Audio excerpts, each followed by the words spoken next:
फाटा येथे वाढत्या महागाई आणि भ्रष्टाचाराविरोधात रास्ता रोको। धुळे जिल्ह्यातील शिरपूर तालुक्यातील सावेर फाटा येथे बुरहाणपूर अंकलेश्वर महामार्गावर अनुभव युवा मंचच्या वतीने आक्रमक रास्ता रोको आंदोलन करण्यात आले। वाढत्या दरातील नाराजी आणि संबंधित एजन्सीकडून होत असलेल्या भ्रष्टाचाराच्या निषेधार्थ हे पाऊल उचलण्यात आले। या आंदोलनाचे विशेष वैशिष्ट्य म्हणजे यात परिसरातील महिलांनी मोठ्या संख्येने सहभागी होऊन आपला संताप व्यक्त केला। गॅस एजन्सी आम्हाला भेटत नाही बा आणि गॅसचा भाव कमी व्हायला पाहिजे आणि गॅस ही वेळेवर भेटत नाही महिलांना।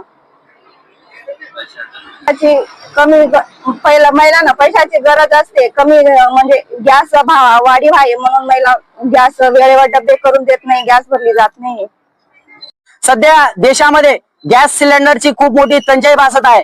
गॅस एजन्सी वाल्यांच्याकडे मोठ्या प्रमाणामध्ये स्टॉक उपलब्ध असून देखील ते ब्लॅक मध्ये विकत आहेत, पण सर्वसामान्य माणसांना रांगा लावून इथे कन्फ्यूज करण्याचं काम चालू आहे। देशामध्ये आणि राज्यामध्ये भारतीय जनता पक्षाचे शासन असताना देखील त्यांना अंतर्गत फ्यूल त्यांना उपलब्ध करून देता येत नाही। हे त्यांच्या सगळ्यात मोठं एक शल्य आहे आणि ते त्यांना पचवणं आता जड गेलेलं आहे। ते शेतकऱ्यांच्या विषयावर बोलू नका म्हणतात, ते रोजगाराच्या विषयावर बोलू नका म्हणतात, इंधनाच्या विषयावर बोलू नका म्हणतात। मग नेमकं बोलायचं कशावर याचं तुम्ही आता आम्हाला उत्तर द्या। आणि सिलेंडरच्या बाबतीमध्ये जे काही ब्लॅक मध्ये सिलेंडर विकले जात आहेत, मग तुमच्या यंत्रणा काही झोपलेल्या आहेत का? तुमच्या यंत्रणांनी त्या गोष्टीचा ताल तपास घ्यायला हवा, यंत्रणांनी त्या गोष्टीचा ताल तपास घ्यायला हवा। कारण की सिलेंडर हे ब्लॅक मध्ये विकले जात आहेत, पण इथे सर्वसामान्य माणसांना रांगा लावून तुम्ही त्रास देण्याचं काम करीत आहात। म्हणून त्या विरोधामध्ये आज आम्ही रास्ता रोको केलेला आहे अनुभव युवा मंचच्या माध्यमातून।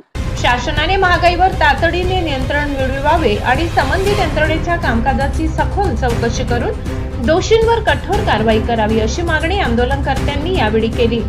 या आंदोलनामुळे महामार्गावरील वाहतूक काही काळ विस्कळीत झाली होती, मात्र आपल्या मागण्यांकडे प्रशासनाचे लक्ष वेधण्यात आंदोलक यशस्वी झाले। Bureau report, Dhule. सहसंपादक अनिल बोराडे। आज अनुभव युवा मंचाच्या वतीनं आणि ग्रामस्थाच्या वतीनं आज बुरहाणपूर अंकलेश्वर महामार्गावर प्रतिकात्मक आंदोलन करण्यात आलं। या आंदोलनाचा मुख्य उद्देश असा होता की गॅसचं जे दरवाढ आहे त्याचबरोबर गॅस एजन्सीचा जो भ्रष्टाचार आहे त्याच्यावर कुठेतरी शासनाने विचार करावा। जो दर वाढलेला आहे तो सर्वसामान्य लोकांना परवडणारा नाही। उज्ज्वला कनेक्शन मोफत मध्ये देण्यात आलं, परंतु आता महिलांना त्याचा फटका कुठेतरी जाणवत आहे आणि सर्वसामान्यांच्या जीवनामध्ये याचा फार मोठा परिणाम होताना दिसतोय। म्हणून आज हे आंदोलन करण्यात आलं। याच्यामध्ये खास करून तुम्ही महिलांची संख्या बघू शकतात। सगळ्या महिला ज्या आहेत ते या सगळ्या समस्यांना ग्रस्तीत आहेत, म्हणून आज या महिला मोठ्या संख्येने उपस्थित झाल्या। तर शासनाने कुठेतरी याबाबत क्लॅरिटी दिली पाहिजे। त्याचबरोबर शिरपूरचं धुळे जिल्ह्यातल्या या प्रशासनाने इथल्या एजन्सींवर कुठेतरी या सगळ्याबाबत चौकशी केली पाहिजे, यांच्या साठ्याबाबत चौकशी केली पाहिजे।